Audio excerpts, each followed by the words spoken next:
તો હાલ સમાચારોના વચ્ચે સમય છે એક વિરામનો। તો હાલ એક મોટા સમાચાર પણ સામે આવી રહ્યા છે। વિરામ પહેલા હું તમને જણાવી દઉં એક મોટા અને મહત્વના સમાચાર સામે આવી રહ્યા છે, જેમાં સ્થાનિક સ્વરાજ્યની ચૂંટણી માટે ઉમેદવાર પસંદગીનો સમગ્ર મામલો છે। જે આ જણાવી દઈએ કે ભાજપ કાર્યાલય ખાતે નિરીક્ષકોની નિમણૂક માટે એક ખાસ બેઠક મળી છે। ઉમેદવાર પસંદગી માટે ભાજપ નિરીક્ષકો મોકલશે। તો એ ઉમેદવાર હવે ચૂંટણી આવવાની છે, તેને લઈને તમામ પ્રકારની તૈયારીઓ શરૂ કરી દેવામાં આવી છે। જણાવી દઈએ કે જિલ્લા દીઠ 3 નિરીક્ષકો મૂકવામાં આવશે, એટલે કે દરેક જિલ્લામાં 3 નિરીક્ષકો મૂકવામાં આવશે। આ મોટા અને મહત્વના સમાચાર જે સામે આવી રહ્યા છે। સ્થાનિક સ્વરાજ્યની ચૂંટણી માટે ઉમેદવારોની ખાસ કરીને હવે પસંદગીનો સમગ્ર મામલો છે। જ્યારે હવે ચૂંટણી નજીક છે ત્યારે ચૂંટણીમાં ઉમેદવાર કોણ રહેશે, કયા વિસ્તારોમાંથી ઉમેદવારો છે, તેને લઈને હવે એક ખાસ નિરીક્ષકોની નિમણૂક કરવામાં જે આવી રહી છે। અને દરેક જિલ્લા દીઠ આપણે વાત કરીએ અને જણાવી દઉં કે 3 ત્યાં નિરીક્ષકોની નિમણૂક કરવામાં આવી છે, જે લોકો ત્યાં જઈને જિલ્લામાંથી ઉમેદવારો પસંદગી કરશે અને આવનારા સમયમાં જે ચૂંટણી આવવાની છે તેને લઈને તમામ પ્રકારની તડામાર તૈયારીઓ હવે શરૂ કરી દેવામાં આવશે। તો આપણે વાત કરીએ તો આ જે હિસાબે ઇલેક્શનની ચૂંટણીને ધ્યાનમાં રાખીને આ મહત્વના અને મોટા સમાચાર જે સામે આવી રહ્યા છે। હવે આ સમાચાર પર વધુ વિગતવાર વાત કરવા માટે મારી સાથે જોડાઈ રહ્યા છે મારા સંવાદદાતા જતીન રાવલ અમદાવાદથી। જતીન, આપણે વાત કરીએ તો આ જે ચૂંટણી હવે આવવાની છે, ચૂંટણીઓને લઈને તૈયારીઓ ક્યાંક ને ક્યાંક હવે જોવા મળી રહી છે કે જે તમામ પક્ષોએ તૈયારીઓ શરૂ કરી દીધું છે। એને જોતામાં હવે જે ભારતીય જનતા પાર્ટી તરફથી જે એક નિર્ણય લેવામાં આવ્યો છે અને હવે જે દરેક જિલ્લામાં 3 જે એ લોકોને નિમણૂક કરવામાં આવી છે, તેને લઈને અત્યાર સુધી શું સમાચારો સામે આવ્યા છે? જો કિશન, ચોક્કસથી આપણે જણાવી દઉં કે હવે વિધાનસભા સત્ર પૂર્ણ થવાની રાહ જોવામાં આવે છે। વિધાનસભાનું સત્ર ગઈકાલે પૂર્ણ થઈ ચૂક્યું છે। હવે સ્થાનિક સ્વરાજ્યની ચૂંટણીઓ જે છે ત્યારે ગમે ત્યારે જે છે તે ઘોષિત કરવામાં આવી શકે છે, કેમ કે ચૂંટણી મતદાર યાદી પ્રક્રિયા છે તે પણ પૂર્ણ થઈ ચૂકી છે। અને સાથે સાથે જો ખાસ કરીને જો વાત કરીએ તો હમણાં જો સ્થાનિક સ્વરાજ્યની ચૂંટણીને લઈને આમ આદમી પાર્ટી જે છે, આમ આદમી પાર્ટીના જે નેતા છે અરવિંદ કેજરીવાલ, તેઓ પણ જે છે તે અત્યારે હાલ ગુજરાતના 4 દિવસના પ્રવાસી છે। ત્યારે આજે ભારતીય જનતા પાર્ટી તરફથી પણ તડામાર તૈયારીઓ જે છે તે સ્થાનિક સ્વરાજ્યની ચૂંટણીઓ લઈને શરૂ કરી દેવામાં આવેલી છે। આજે ભારતીય જનતા પાર્ટી ખાતે જે કાર્યાલય, જે ભારતીય જનતા પાર્ટીનું જે પ્રદેશ કાર્યાલય છે કમલમ, ત્યાં આજે નિરીક્ષકોની નિમણૂકો માટેની જે બેઠક જે છે તે મળી હતી, જેમાં ખાસ કરીને ગુજરાતના મુખ્યમંત્રી ભૂપેન્દ્રભાઈ પટેલ અને ગુજરાત ભારતીય જનતા પાર્ટીના પ્રદેશ અધ્યક્ષ જગદીશભાઈ વિશ્વકર્મા પણ જે છે તે આ બેઠકની અંદર ઉપસ્થિત રહ્યા હતા। ઉમેદવારની પસંદગી માટે ભાજપ જે છે તે હવે જે નિરીક્ષકો છે તેમને અલગ અલગ જગ્યાઓ પર મોકલે છે। નિરીક્ષકો જેટલા પણ જે નિરીક્ષકોની નિમણૂક કરવામાં આવશે, લગભગ તમામ જિલ્લા માટે 3 થી 4 જેટલા નિરીક્ષકોની નિમણૂક જે છે તે કરવામાં આવશે તેવું અત્યારે હાલ સૂત્રોના માધ્યમથી જાણવા મળી રહ્યું છે। આ તમામ જે પણ નિરીક્ષકોની નિમણૂક કરવામાં આવશે તે તમામ નિરીક્ષકો ફિલ્ડ ઉપર જશે અને ફિલ્ડ ઉપર જઈ અને જેટલા પણ જે સંભવિત ઉમેદવારો હોય તેમની જે વાતો હોય તે સાંભળશે। નિરીક્ષકો તમામ ઉમેદવારોની સેન્સ પ્રક્રિયા પૂર્ણ કર્યા બાદ જે નિરીક્ષકો છે તે ચૂંટણી સમિતિ સમક્ષ જે છે તે ઉમેદવારોની પેનલ મૂકશે અને આ છેવટે જે છે તે ચૂંટણી સમિતિ છે તે ઉમેદવારની પસંદગી ઉપર આખરી મોહર છે તે મારશે। આ જે બેઠક જે છે તે અત્યારે આ ભારતીય જનતા પાર્ટી પ્રદેશ કાર્યાલય ખાતે હમણાં જ મળી હતી।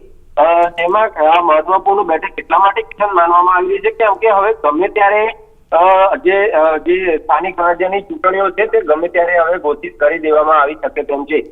લગભગ બની શકે કે પીએમ આવીને જતા રહે, 31 તારીખે પીએમ ગુજરાતના પ્રવાસી છે, પીએમ આવીને જતા રહે પછી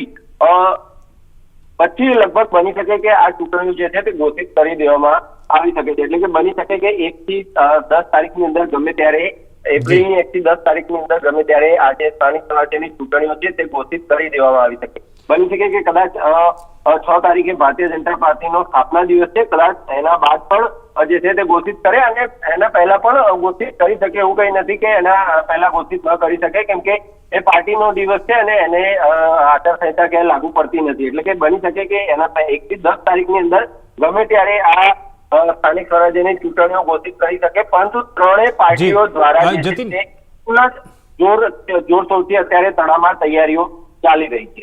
જી, જતીન, આપણે વાત કરીએ તો જે હિસાબે અત્યારે સ્થાનિક સ્વરાજ્યની ચૂંટણીઓને લઈને તમામ પાર્ટીએ પોતપોતાની રીતે એ લોકો તૈયારીઓ શરૂ કરી દીધું છે. જે હિસાબે આપે પણ જણાવ્યું કે આમ આદમી પાર્ટીના જે મેઇન સંયોજક અરવિંદ કેજરીવાલ એ પણ 4 દિવસના અત્યારે ગુજરાત પ્રવાસ્યો છે. વાત કરીએ આપણે કોંગ્રેસની, રાહુલ ગાંધી તરફથી પણ તમામ પ્રકારની તૈયારીઓ શરૂ કરી દેવામાં આવી છે. 2 દિવસ પહેલા રાહુલ ગાંધી પણ વડોદરા ત્યાં પહોંચ્યા હતા અને ખાસ કરીને કિસાન લોકોને ને ખેડૂત લોકોને લઈને જે કામગીરી અત્યારે ચાલી રહી છે એમને ખાસ એક બેઠક પણ યોજી હતી. અને હવે ભારતીય જનતા પાર્ટી તરફથી પણ જે ચૂંટણીઓને લઈને તૈયારીઓ શરૂ કરી દેવામાં આવી છે. તો શું લાગી રહ્યું છે આ વખતે જે ચૂંટણીઓ થવાની છે તેમાં કોંગ્રેસ, આમ આદમી પાર્ટી અને ભાજપ વચ્ચે કેવા પ્રકારનું ટક્કર થશે તે પ્રકારનું શું આશા અત્યારે નજર આવી રહ્યું છે?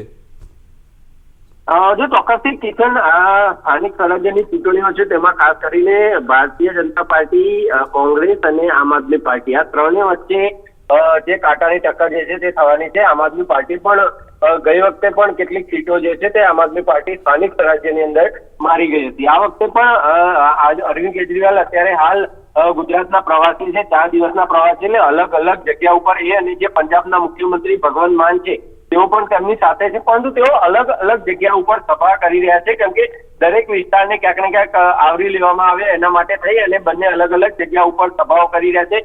હમણાં 2 દિવસ પહેલા રાહુલ ગાંધી પણ આવ્યા હતા, ખેડૂતોની વાતો સાંભળી, કેટલાય અલગ અલગ સમુદાયના લોકોને મળ્યા, ખાસ કરીને આદિવાસી સમુદાયના લોકોની વાતચીતમાં સાંભળી અને તેમને લગતા જે પ્રશ્નો હોય તેની વાતચીત તેમને સાંભળી અને તેમનું કઈ રીતે તેઓ નિરાકરણ લાવી શકે છે તે મુદ્દે પણ તેમને જે છે તે વિસ્તૃત ચર્ચા કરી. ખાસ કરીને પ્રધાનમંત્રી પણ 31 તારીખે અહીંયા ગુજરાતમાં આવી રહ્યા છે.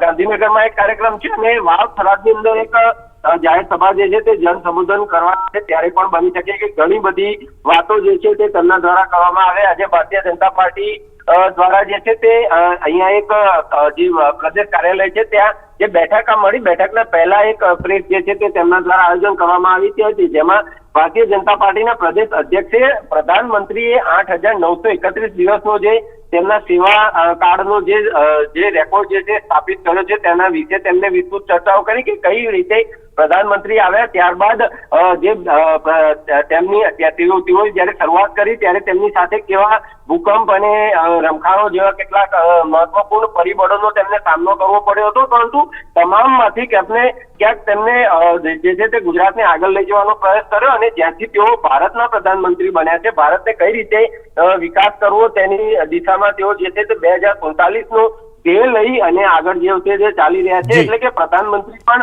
ગુજરાતના પ્રવાસે છે ત્યારે અને ત્રણ પાર્ટીઓના અહીંયા અત્યારે હાલ ગુજરાત ઉપર ફોકસ છે, એટલે કે ખૂબ જ મહત્વપૂર્ણ જે આ ચૂંટણી જે છે તે આ ત્રણ પાર્ટીઓ માટે રહેવાની છે, કેમ કે આગામી સમયમાં 2027 વિધાનસભાની પણ ચૂંટણીઓ આવી રહી છે. ત્યારે આ જો સ્થાનિક સ્વરાજ્યની ચૂંટણીઓ પર જે પક્ષ છે મોહર મારી જશે તેનો જો ફાયદો તેને વિધાનસભાની ચૂંટણીમાં મળી શકે. ધન્યવાદ જતીન અમારી સાથે જોડવા માટે અને